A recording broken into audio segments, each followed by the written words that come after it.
یہی تو وجہ ہے کہ پنڈت جواہر لال نہرو جب پٹنہ گئے تو انہوں نے پٹنہ میں اپنے تقریر میں کہا تھا کہ پورے ہندوستان کے لوگوں کی قربانیوں کو ترازو کے ایک پلڑے میں رکھ دیا جائے، علماء صادق پور کے قربانیوں کو ترازو کے دوسرے پلڑے میں رکھ دیا جائے، اور ترازو کو اٹھا کر وزن کیا جائے، علماء صادق پور کے قربانیوں کا پلڑا بھاری ہو۔ میرے عزیز ساتھیوں، ہندوستان کے تمام لوگوں کی قربانیاں ایک طرف، علماء صادق پور کی قربانیاں ایک طرف، علماء صادق پور کی قربانیاں پھر بھی بھاری ہوں۔ اس طریقے سے انہوں نے اپنی جان کی بازی لگا کر اس ملک کو آزاد کیا ہے۔ میرے عزیز ساتھیوں، یہی تو وجہ ہے کہ ہندوستان کا پہلا وزیر اعظم، پہلا پرائم منسٹر پنڈت جواہر لال نہرو اس بات کا اعتراف کرتا ہے، اور وہ علماء صادق پور کے خاندان کی عظمت کا اعتراف کرتا ہے۔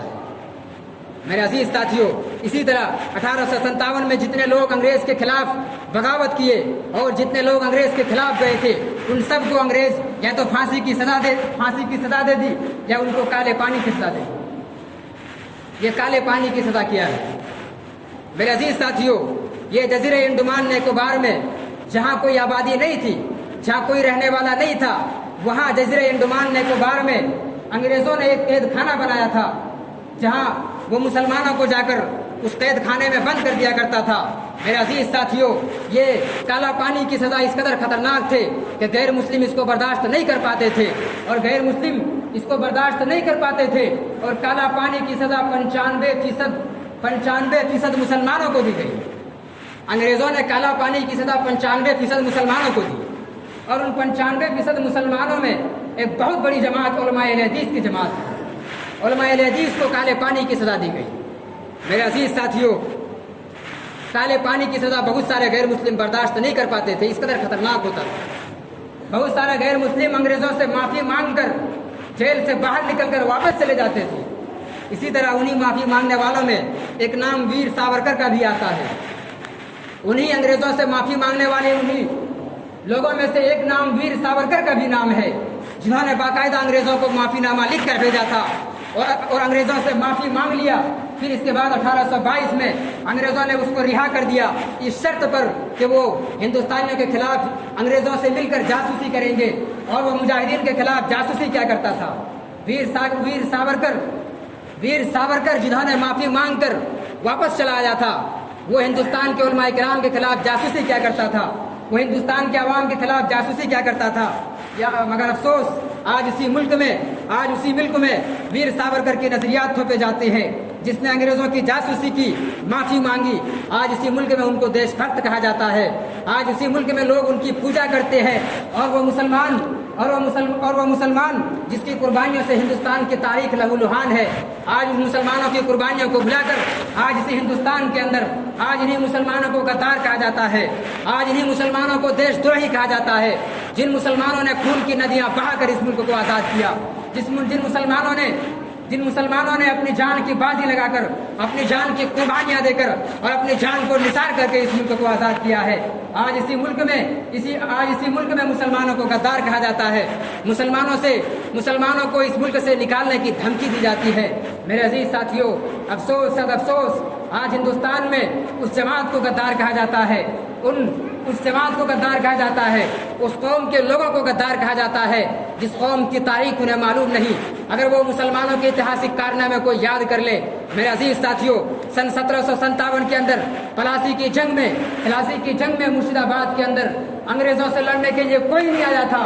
سب سے پہلے اگر کوئی میدان میں آیا تھا تو وہ بنگال کا شیر نواب سراج الدولہ میدان میں آیا تھا، حافظ ظاہر میدان میں آئے تھے۔ انگریز سے لڑنے کے لیے کوئی میدان میں نہیں آیا تھا، بلکہ مسلمانوں نے انگریز سے جا کر مقابلہ کیا، گرچہ وہ جنگ مسلمان ہار گئے تھے میر جعفر کی غداری کی وجہ سے، لیکن مسلمانوں نے اس ملک کی آزادی کے لیے اپنی جان کی قربانی دی، تب جا کے یہ ملک آزاد ہوا۔ میرے عزیز ساتھیوں، اسی طرح سن 1799 کے اندر شری رنگا پٹنم کی سرزمین پر جب انگریز نے سارے بادشاہوں کے ایمان کو خرید لیا، آج مسلمان کو اس ملک میں غدار کہا جاتا ہے، آج مسلمان کو دیش دروہی کہا جاتا ہے۔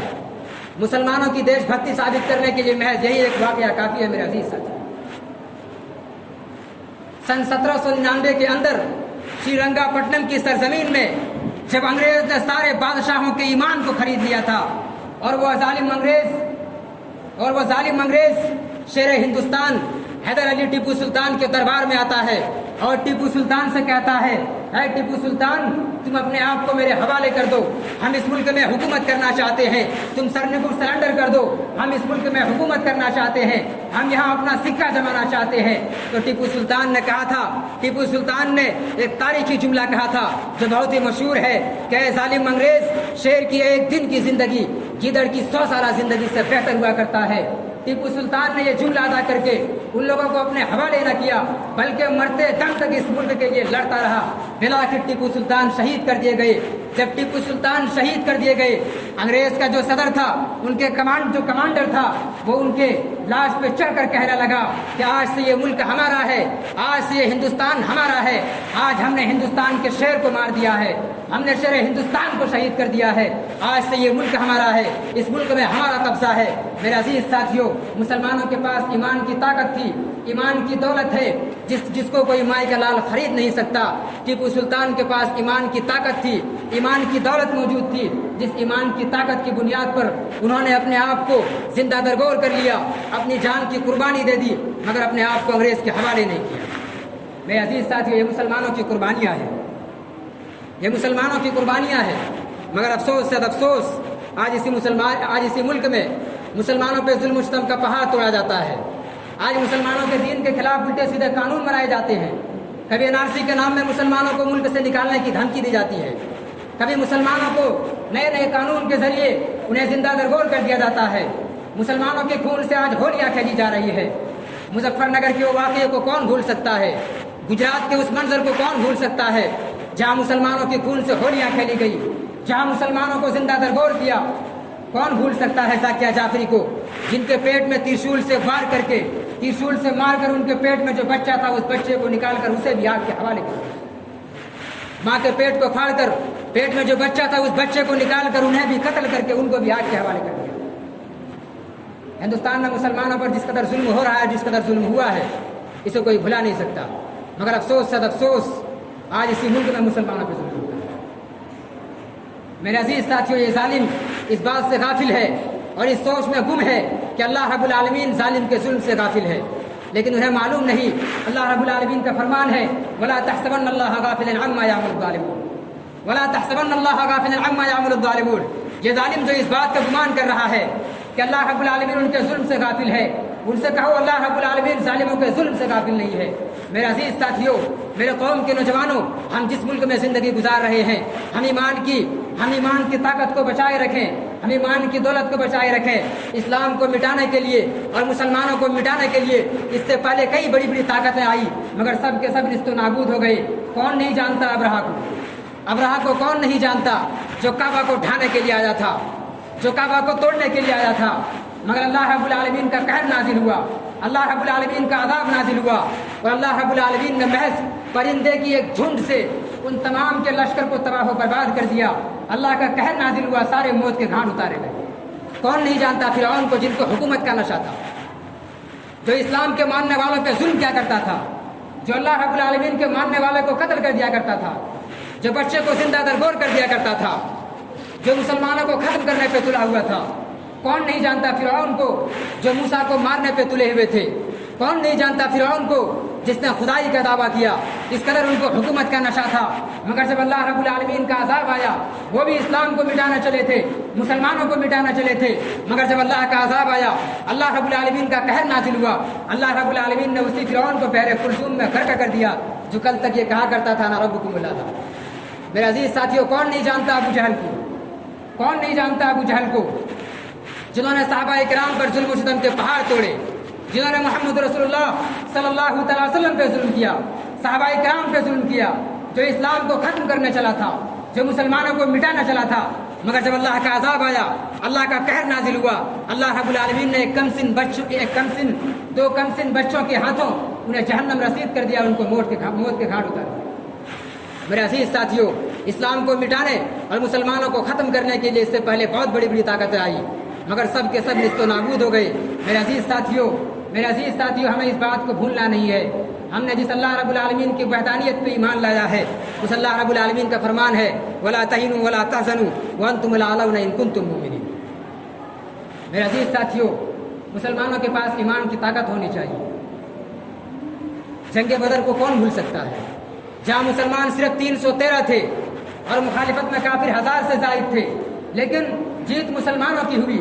مسلمانوں کے پاس لڑنے کے لیے کوئی ہتھیار نہیں تھا، مسلمانوں کے پاس بہت بڑے لشکر بھی نہ تھے، لیکن مسلمانوں کے پاس اگر کچھ تھا تو وہ ایمان کی طاقت تھی۔ میرے عزیز ساتھیوں، ہم ایمان کی طاقت کو بچائے رکھیں۔ حضرات گرامی، کہنے کا مطلب کہ ہم جس ملک میں زندگی گزار رہے ہیں، یہاں 200 سال تک ہمارے اسلاف نے، علماء کرام نے اور یہاں کے مسلمانوں نے جنگ لڑی، پھر جا کر بالآخر سن 1947 میں اس ملک کو آزادی ملی۔ میرے عزیز ساتھیوں، وقت ختم ہو چکا ہے۔ آخر میں اللہ رب العالمین سے دعا کرتے ہیں کہ الہ العالمین تمہارے ملک کی امن و سلامتی کی حفاظت فرما، الہ العالمین ظالموں کے ظلم سے تو ہماری حفاظت فرما، الہ العالمین ہمارے مظلوم بھائیوں کی تو مدد فرما، الہ العالمین ہم میں سے جو بیمار ہے تو نے شفائے کاملہ واجلہ عطا فرما، آمین۔ ربنا تقبل منا انک انت السمیع العلیم، وآخر دعوانا ان الحمد للہ رب العالمین۔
الله أكبر الله أكبر، أشهد أن لا إله إلا الله، أشهد أن محمدا رسول الله، حي على الصلاة حي على الفلاح، قد قامت الصلاة قد قامت الصلاة، الله أكبر الله